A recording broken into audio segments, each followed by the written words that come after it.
Hello hi. இன்னைக்கு ஒரு புதுவிதமான ரெசிபி பார்க்கலாம் வாங்க. சாப்பிடக்கூடாது, சமைக்க வாங்க.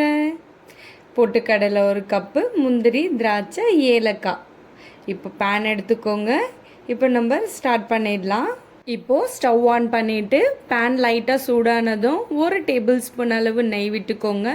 பொட்டுக்கடலையே லைட்டாக பொன்னிறமாக வறுத்து எடுத்துக்கலாம்.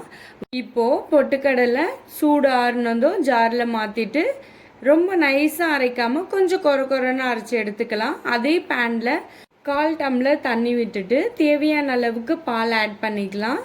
லைட்டாக பொங்கி வரும்போது நம்ம அரைச்சி வச்சுருக்க பொட்டுக்கடலையை அதோடு ஆட் பண்ணிவிட்டு கலந்து விட்டுட்டே இருங்க. லோ ஃப்ளேம்லேயே இருக்கட்டும். இது கூட நான் இப்போ நாட்டு சக்கரை ஆட் பண்ணுறேன். நீங்கள் வெல்லம் கூட ஆட் பண்ணிக்கலாம். லோ ஃப்ளேம்லேயே நல்லா கொதிக்கணும். ஏன்னா அப்போ தான் பொட்டுக்கடலையோட பச்சை வாசனை அதில் போகும். நாட்டு சக்கரை ஆட் பண்ணிவிட்டு நல்லா கலந்து விடுங்க. இந்த ஸ்டேஜில் ஏலக்காவை தட்டி எடுத்து அதோட ஆட் பண்ணிவிட்டு நல்லா கலந்து விட்டுருங்க. பொட்டுக்கடலையோட பச்சை வாசனை போனதுக்கப்புறம் ஸ்டவ் ஆஃப் பண்ணிவிடுங்க. அவ்வளவுதான். நெக்ஸ்ட்டு முந்திரியும் திராட்சையும் நெய்யில் வறுத்து எடுத்துக்கலாம்.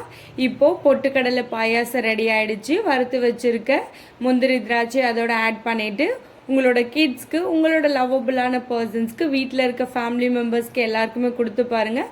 ரொம்ப ஹெல்த்தியான ரெசிபி. கிட்ஸ்க்கு பொட்டுக்கடலை வெறுமனை சாப்பிட்றத விட இந்த மாதிரி பாயாசமாக செஞ்சு கொடுங்க. ரொம்ப விரும்பி சாப்பிடுவாங்க.